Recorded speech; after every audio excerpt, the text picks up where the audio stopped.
So Champion is the third book in the Legend series, and is set about 8 months after the events of Prodigy. Life is going pretty good for June, who is in training with 2 others to become a princeps, and even brokered a sort of uneasy truce in between the Republic and the colonies. Day, however, is having a harder time. While he and his brother Eden have reunited, Day is still sick, with doctors basically having no clue what to do with someone who has brain cancer. Guess that's what happens when you have doctors who are only trained in treating war wounds. While Day is fighting trying to get treatment, and he is fighting, the doctors in this book are not very good at their jobs, war breaks out again between the Republic and the colonies. The colonies have had an outbreak of a new plague, and they are blaming the Republic. June goes and asks Day for help in making a cure. However, when the doctors run some tests on June, they discover that when she was sick in the last book, that was the same illness that is currently ravaging the colonies. Scientists immediately start using June to try and manufacture a cure and soothe tensions between the colonies.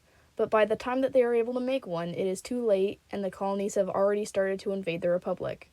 The colonies have allied with a foreign country that has a very strong military, and they quickly overwhelm the Republic. June and Day come together with Andon to form a plan to push the colonies out.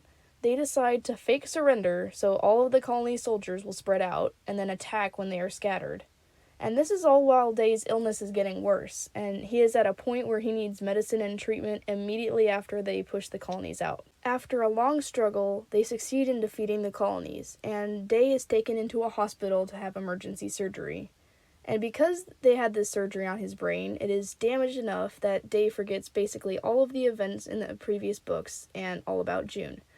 June is understandably upset about this and leaves once she gets the news. And I guess nobody told him that he lost his memory, because instead of reforging the bonds that he lost, the doctors decided to send Day to Antarctica, where they do have advanced medical technology, but the doctors already fixed him, so I can't figure out why they decided to do that. And this is where the epilogue starts, where June and Day meet again 10 years later, and then begin to reconnect. I just... The end, I guess.